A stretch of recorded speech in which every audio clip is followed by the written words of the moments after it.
Well, the first thing it's got to begin with, because we're Christians, we have to put this one on the table. It begins with an integrated life with Jesus. That's what it begins with, right? It begins this way. You must integrate your life with Jesus. Say, I can accomplish a lot by myself, but if I don't do it with the Lord, it means nothing. There's some very highly capable people in this room. Some of you have succeeded and failed, and you keep going, and this church gets a lot of very highly capable people. But no matter what you can achieve on your own, it is incomparable to what you can achieve with him. And a lot of times your struggles are because you're outside of integrating. You're a believer, you're trying to follow the Lord, but you're trying to get Jesus over here. And you need to come over here and listen to what he has to say. He's got an answer for your business. He's got an answer for your circumstance. He's got an answer. Is there a word from the Lord? There always is a word from the Lord. You don't like what he's telling you, but he's going to tell. But oftentimes his goal is to get you where you want to go. But he's going to give you an instruction that you don't like or you don't think is a very brilliant idea. But nonetheless, he's got a word. So here's Solomon, right? Solomon achieved a lot on himself, but Solomon's the example of a guy who had a massive skill set. He had a spiritual inheritance through his father David, but he lived an unintegrated life. What do I mean by an integrated life? Jesus is the Lord of your salvation, is the Lord of your time. I didn't know you were going to say that, Pastor. Does Jesus have mastery over your time, or do you decide when you come and go? Jesus is Lord of your salvation. But is he Lord of your body? Oh my gosh, now you're really getting personal here, Pastor. You're the temple of the Holy Spirit. Who owns you? Who owns you? You can be a Christian and not allow him to hold mastery over that area. It doesn't mean you're not saved. It just means you're not integrated. Jesus may be Lord of your salvation and Lord of your eternity. Is he Lord of your money? Do you do it the way he wants? Do you give the way he wants, or do you determine it? He's not going to interfere with you. The choice is yours. Life, death, blessing, cursing. You get to choose. Do you want his ways? Life. The ways of his ways are life.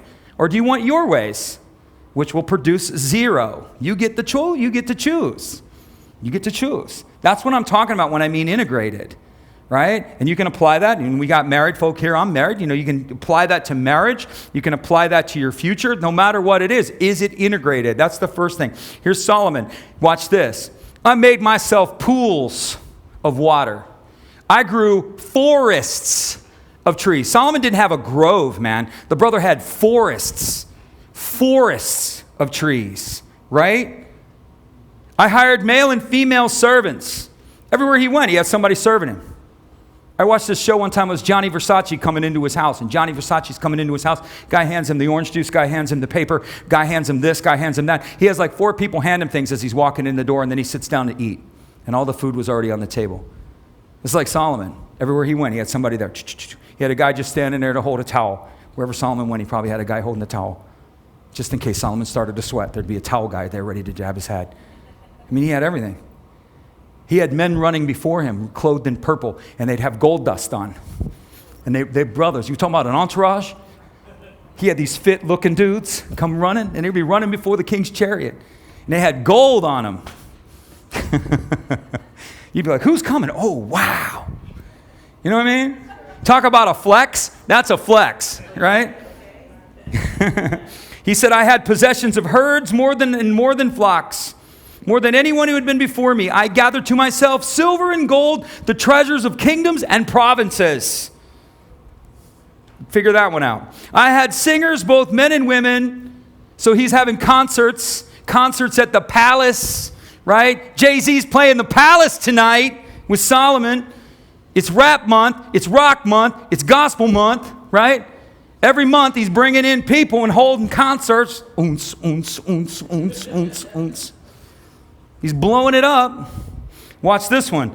I had many female lovers to the delight of all of the men. In other words, Solomon was the man. You'd be like, dude, he's dating her? Come on, man. And he went from woman to woman to woman. And all the dudes were like, man, dude, wow. Solomon's like, I'm that guy. I'm that guy. That guy, I am that guy. And what does he say? But behold, it was all emptiness. I was living a life that reached only for the wind. And in these things, there was nothing to be gained under the sun. He lived unintegrated. The sum of his life was lived for Jesus. That's what he ends up saying at the end of the whole story. Long story, I won't get into Solomon, but there's a long story. When he comes to the end, it was just like, I missed it. I did it all in my own strength. I did it all in my own power. I did it all for my own purposes. He was drawing from the legacy that he had. He had power, purpose, but he lived an unintegrated life. He achieved much, but in the end, he achieved nothing.